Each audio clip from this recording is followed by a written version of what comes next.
Saying our goodbyes to Stormy Pete and rolling laughter, we made our way back home. The moon bridge drew up in the sky, all the way to the ethereal realm, and back down to our sept within a mere few minutes.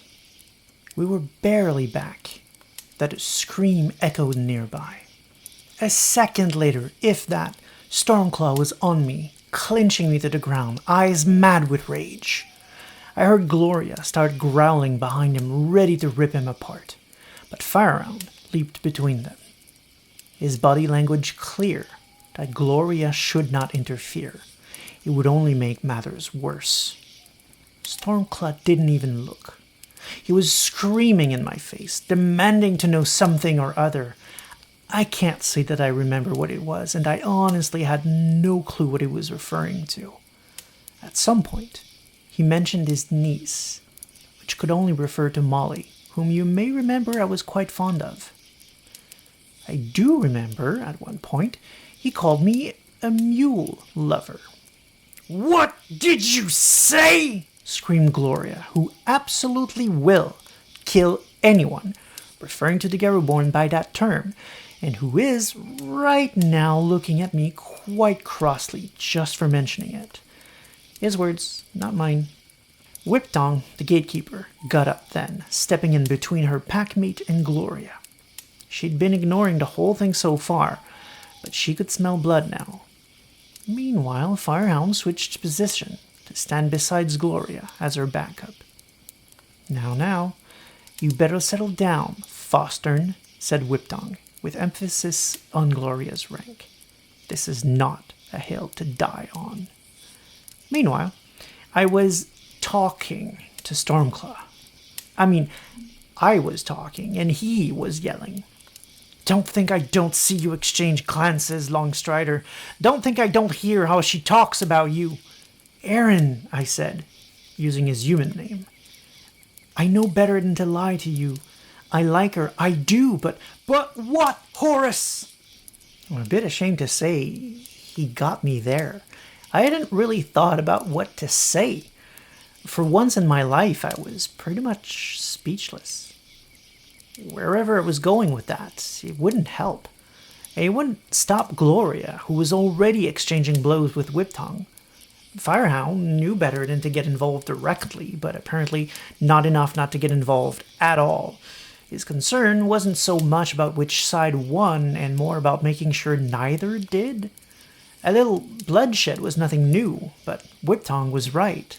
It wasn't a hill to die on. Gaia needs warriors, even Stormclaw. We shouldn't die from infighting. That's just dumb. This whole situation wasn't getting any better quick. And then the unexpected happened. A knee came out of nowhere, hitting Stormclaw under the jaw. After a second of confusion, I looked up to see that it was Jane's knee. She stood resolute in her glabro form. I was quite certain we were all about to die. Stormclaw looked back at her furious. "What the fuck, cub?"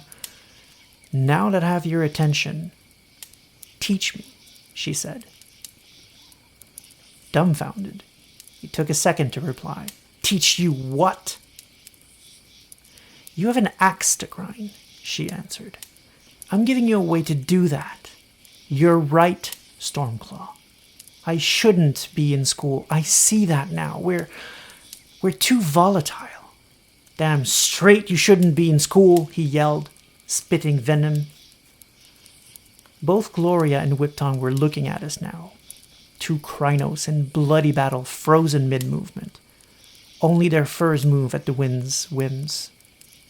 Gloria knew she couldn't let go of Whiptong. Couldn't dash to save Jane if whatever game she was playing didn't pan out. At least Firehound petted it over to her side, just in case. Whatever else might be going on, that's why you're angry. You care about our kinfolks in school, and you should, and you're right, and no one's listening to you because, well, frankly, because they don't like you. But the fact is, I am in school. This is happening. The kinfolks aren't going to be safer if we take a slow way around, she continued. So I'm willing to listen to you. help me. Teach me. Give me your perspective.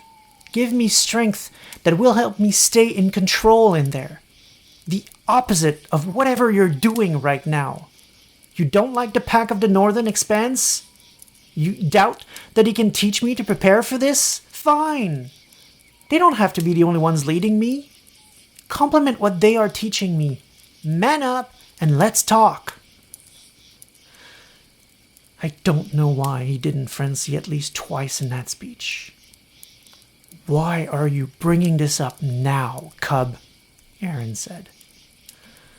Because I'm obviously trying to distract you and save some lives, she replied with a disarming smile. But it doesn't mean that I'm wrong, or that I won't go through with it. He looked at Jane, somehow fondly. Then he laughed, as the tension and anger left him. You let me go. This isn't over, Horace, he said, standing back up. We'll talk again. He turned defiantly towards Gloria. She was still all tangled up with Whiptongue, but she still managed to give him an air that said she would take them both on if he gave her an excuse. Don't, Whiptongue told her packmate. Just go. He turned around and left with Jane. Behind him, Gloria called out, This isn't over either, Aaron. And talking ain't what I have in mind. He didn't stop. If he was worried, it didn't show. Hell, knowing him, he was probably looking forward to it. Looking at them walk away, something he said came right back to mind. Molly talks about me? She might be into me? What a day. When they were alone in Stormclaw's trailer, they stared in silence for a while, awkward and unsure how to begin. So, you got a drink yet? Aaron started, turning to serve himself some ale or other. Excuse me? Jane asked. Well, I figure, if you're old enough to kill Banes, you're old enough to drink. Do you have a favorite drink? He asked again. No, I don't. Actually, can I get a glass of water? We've been helping the Bone Gnawers rebuild a couple of tunnels. Ha! Thunderworms? He asked. Thunderworms, she confirmed. Good, honest physical work, that. Nothing like working a sweat, building something. Especially a home. Home and hearth. Nothing more precious. Why are you suddenly so nice, so likable? She asked, puzzled and confused. Because I'm actually likable. I like a good party. I love a good joke and a good brawl now and then. But you hang around a Garou born, and they don't get to see my good side, he answered. Jane stared like he was the world's weirdest puzzle. I don't know much, started Jane. But I do know this. You care. You care so much, you don't hesitate to turn the sept against you. You care so much, you don't compromise. There's good and bad in that. Standing against the worm's tide requires that sort of commitment. So, I can't think of you only as that guy who hates Gloria just for being born. There must be more to you than hate. But I can't understand how you got there. Help me make sense of it all, or at least some of it. Aaron Stormclaw was a man with a temper, but not one to begrudge honesty. Clearly, there were no masks here. Only brutal honesty, and that was fine by him. You insist on judging me on this one point. We Fianna are used to it. Being reduced to a stereotype. God knows they love to harp on about how we're too emotional, as if we were just a bunch of crybabies. But you want to know for real, so here goes.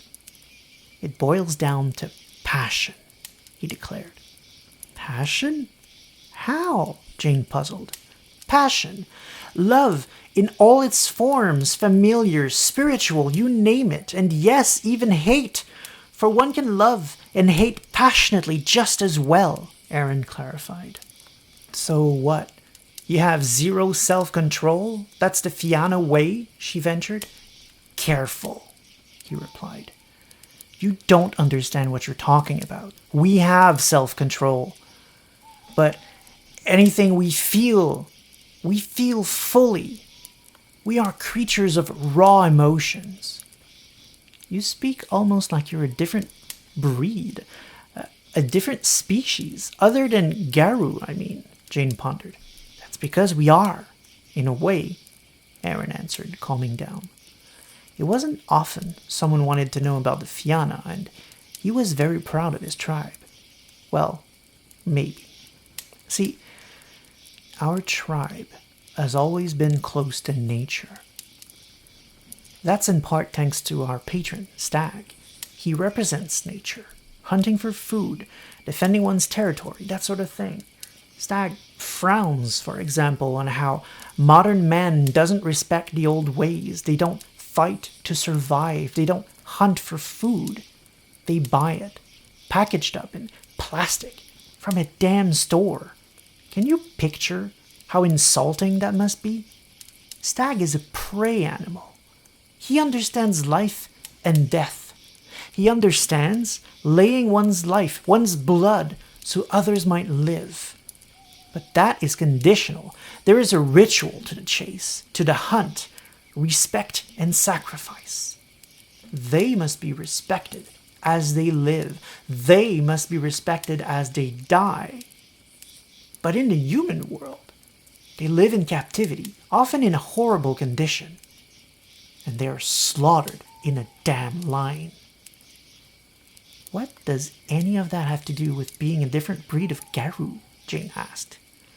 I'm glad you're curious about us, he said. But patience, I'm getting there. I'm just setting the stage, if you will. If Stag is nature and life, he is also creation. We love art. We love stories and songs. To us, a story isn't something you write. It is something that lives through their storyteller. A good one doesn't need to prepare. They don't even make it up as they go. They allow Awen, the muse, to speak through them. And that is how stories are born. Yes, born. Because stories are alive, just as you are. And that is why lineages matter. Your ancestry is your story before you are even born. How can you know yourself if you don't know where you come from, who you come from? Blood tells tales as surely as voices do. Thus, we also love our families, our kins, with a vigor and passion matched only maybe by the Get of Fenris, but don't tell them I said so. He took a pause to collect his thoughts. Still setting the stage, are you? She urged him on. The stage is set, cub. But let me ask you, do you know what else is all about lineages, stories, songs, dance, life, death, love, hate, and every measure of everything contained therein? Fairies. Back in the old days, we would share fires, trade stories, fight against each other, or side by side as the vagaries of fate and legends would dictate. Our songs gave renewed breath to these wondrous beings of pure dreams, starved for hope and despair, for courageous feats and cowering retreats. It is no wonder our two people became so intertwined. Some say we shared more than fires and stories. Some say we shared our hearts, our homes, our blood. When I say we are different, what I mean is that we carry, or most believe, the blood of the Fae within our veins. And that blood thrives on passion, any passion, igniting our emotions into roaring bonfires. Wow, Jane gasped. Okay, I didn't see that coming. So, Stag only chooses from those descended from Fey blood? No, at least, I don't think he does. You're asking about whether or not anyone can be Fianna, because supposedly patrons can choose anyone they want, right? Right, confirmed Jane. That's still true, but there's history to be considered here. It is undeniable that a Garou tribe's evolution is heavily influenced by their patron, but the reverse is also true. Actually, in some cases, even humanity can affect a patron. I say stag, but I could just as well be saying Cernunnos, the White Hart, or the Horned One. To the Celtics from whom we descend, he was a god. And yes, even to humans. He was the lord of wild things. Spirits feed on noses and on acts of devotion. A spirit seen as a god by humans would have more than most. And you are what you eat. Ever heard that saying? Most of the time, spirits won't want much to do with humans, but Stag is Stag, represents what he represents in large part because of the Celt's vision of him. Does he need to stick to one culture and a bunch of bloodlines with a touch of the Fae in their veins? No, but I think he wants to. Those are the people with the passion of his white heart aspect. Those are the people who respect the wild things, who will protect the rivers and lands just like his Cernunnos aspect, and who will proudly display their antlers, so to speak, to intimidate their foes and attract mates. Those are his people. I guess it makes sense, agreed Jane. As much as legends and myth can, he concluded. I still don't really get why you don't like the Garou born, asked Jane. You aren't going to let that go, are you? He asked in return. My packmate is Garou born, replied Jane. No, you don't have a pack. You're a cub.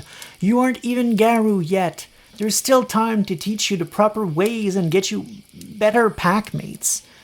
They've got you running around, killing Banes and fighting fucking black spiral dancers, but you're still a child. You're not ready, he said. They've kept me alive this long, she answered. Then after a pause, she added, You haven't answered the questions. Yes, I have, he said, annoyed. You just haven't put it all together yet. She pondered for a moment. Fair enough. You said stories are alive. Through us. Through our veins, even. That our family is a part of ourselves. That lineages are important.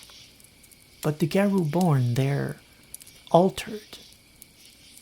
Touched by the worm, some say. You believe this touch, once introduced into a family, might... what? Infect a family? Spread that touch? Corrupt an entire line, even if they themselves can't even bear children? She ventured. That's part of it. Yes, he confirmed.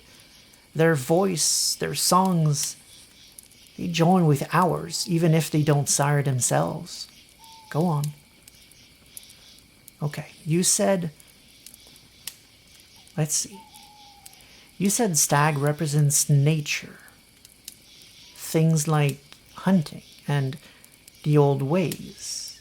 I'd imagine any Garou born could outhunt any of you any day, but they... Well, I suppose one can't deny they're all but natural. Even Gloria herself says as much. She would be well placed to know, wouldn't she? He agreed. What else? There's more? Okay, damn. You talked about creation and passion a lot too. Or at least you made it seem important. Surely they can be just as passionate as any of you. What can you possibly find wrong with them on that front? She asked. You're very close. Our blood burns hot. So does theirs. On that you are correct. And on that we can find common ground. But you've taken the Krynos form. Tell me, how did that feel? Remember it. remember what you felt. Rage, anger. Krynos is their normal form. Rage and anger, that's their baseline. That's all the passion that they know. Or at least, it's the one they are most familiar with. We understand passion can be positive or negative. Passion can let you swim an entire ocean, defeat an entire army. But it can also turn your claws against those you love. Passion is dangerous. We know this more than most. It must be channeled properly, so one can achieve greatness. But a creature whose driving passion is first and foremost rage and anger, that is the most dangerous of creatures. And I do not want that around my children. I do not want that around at all. Jane thought for a while. That's fucked up is what it is. They aren't like that. You'd know that if you tried to get to know one of them before killing them. I guess we'll never see eye to eye on that. Still, I understand how you see things, and I understand passion is, well, it's just like rage, isn't it? It's a double-edged sword, and I need to master both if I'm going to complete my mission and make sure everyone stays safe. Aaron nodded approvingly. Can I come back? Maybe you could tell me stories of your people and the Garou in general, cautionary tales and the likes, to remind me of the cost of failure, to remind me that I can never lose it, like Firehound did when we found the traps, and how Gloria almost did in Quebec, and how you almost did just now. How easy it is for us to lose control. He smiled and said, "Of course. Keeping our families safe by weaving tales? That is the most Fianna thing I could ever do. I wouldn't be much of one if I refused." This has been A Rite to Remember, Season 2, Episode 11, a series of lore videos for Legacy Werewolf the Apocalypse presented through an immersive narrative. The Fianna. It's happenstance, really, that things ended up so that a Fianna became one of our story's antagonists. It stemmed from the fact that they're so openly antagonistic to the Garou-born, and I needed one such character to showcase the wrongness of Garou society.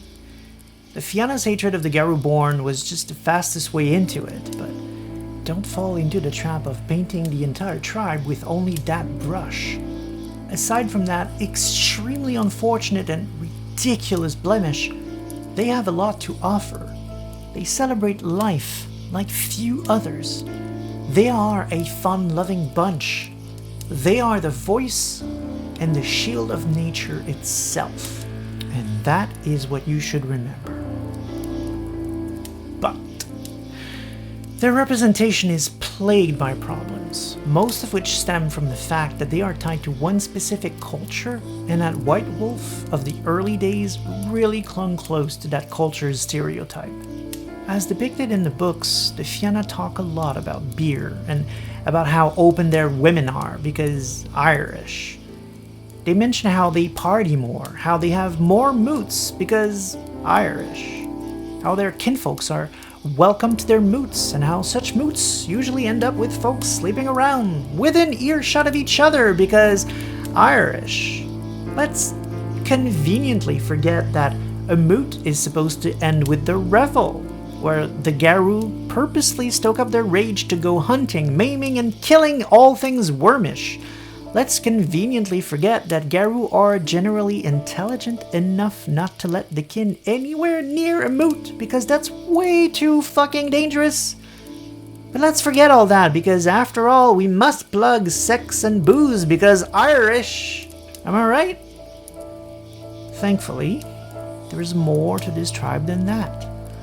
The books do dive into some of the spirituality, some of the Celtic magic, The books talk about special flaws a character can take called geese that are mystical bands. There's a trinity aspect of their patron stag, aka the Horned One, aka the Wildheart, aka Carnunos. They were originally the defenders of lands and lakes. It's only later on that they got close to the Fae. I mean, there's even mentions of Arthurian legends in there. But the problem is that all of that, the actually good stuff, is just skim. It's mentioned in passing without getting a full treatment. Let's start with the almost constant references to the Fae. For God's sakes, we're playing Werewolf, not Changeling the Dreaming. Give readers all they need to play in the dang Fianna books. Don't force an entire other gameline's books down the storyteller's throat. Passing references to specific changeling kits don't help if the reader doesn't already know what a Sid, a Puka, or a Thrall, or a Slua is in the context of Changeling the Dreaming. And yes, I know Sid is actually pronounced Shay, but that's kind of the point. There's a lot to know and most people don't know it.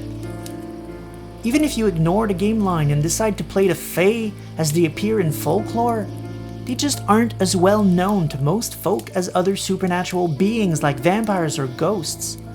For a lot of folk, they likely won't have a clue what a she/Sid or a Puka is in folklore either. Same thing about the Celts. Don't get me wrong, I love that culture, but this isn't Scion. It's not the right place to require understanding of an entire culture. Players knowledgeable in both will love it if they have a storyteller that's also well-versed. But that's far from guaranteed. A storyteller who isn't familiar with one or both will have a really hard time winging it. There's just too much lore. That's an enormous amount of homework expected of a storyteller. To clarify, the Fae and the Celtic culture are extremely fun subjects, and there's good reason so many people are so fond of them.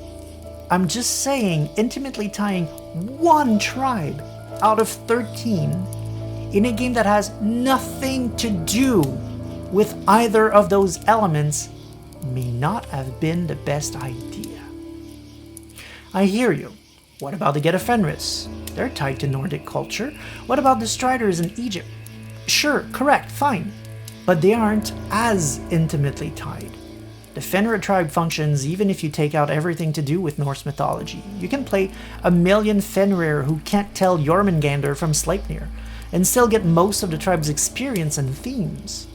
You can play a Strider that's all about Wanderlust without ever mentioning Egypt, or yes, I know it's supposed to be called Chem, but if you want the actual Fianna flavor, then yeah, you must dive into Celtic culture and Fae. And that's a barrier of entry that would have been easier to cross if what you needed to know was actually covered in the books. Like the Silverfangs in their houses, the Fianna have a few things they do differently. Their septs have a Rite. I have no clue how to pronounce that. It's spelled R-I-G-H. I'm just gonna say Rite, which is pretty much the same as a sept leader, except there is a hierarchy of Rite based on the importance of the sept, all the way up to the most important sept, the Silver Tara, where the top dog is called the R-Reich, spelled A-R-R-I-G-H. That's essentially the king of the tribe. And of course, that sept is in Ireland. Rites are tested and should be the best of the best at everything, physically and mentally. Reichs are supported by the Council of Song, and they have a second in command ready to take over if anything happens, called a Tanaist. Again, I'm not sure how to pronounce, but the spelling is T-A-N-A-I-S-T-E. Finally, a couple of key differences between editions.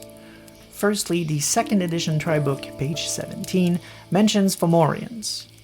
Don't get confused. This is not the same as Fomori. It's a seaborn race from Celtic lore, and they are never mentioned again.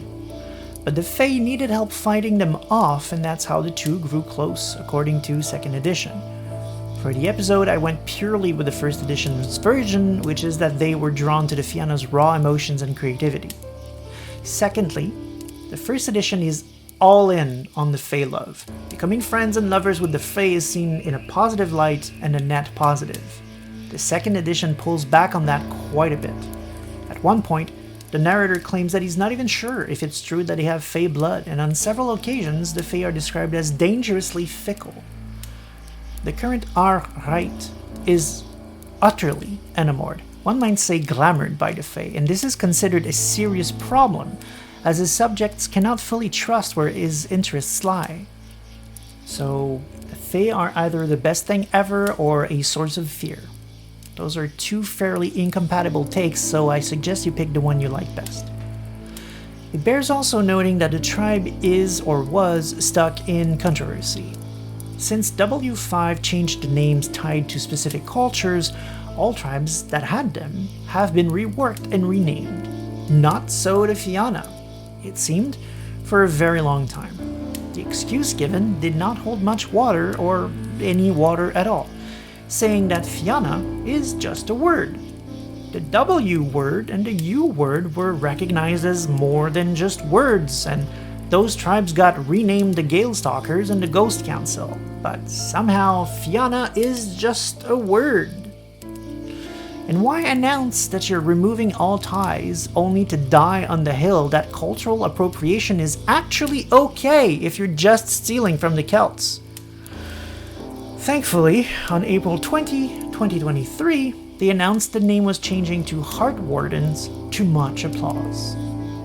But what about the tribe itself in W5? It's actually pretty good. They did remove the ties to the Celts and the Fae while keeping in the door open enough for those who want to re-include them, allowing for both to exist, essentially, depending on your table's preferences and grasp of the lore. They still love stories, myths, and legend. But for the most part, the Heart Wardens are about being protectors of the lands and rivers, when they were originally in Legacy. There is a big callback to the Fae and the Celts' connection through the recurring theme of hospitality. They take great offense from those who abuse it and make every effort to protect those they have invited as guests, but it still works even without those ties. After all, they're all about protection and territory. It makes sense that they'd be particular about defending those on their territory and react badly to those disrespecting it. All in all, it's one of the best takes in the book.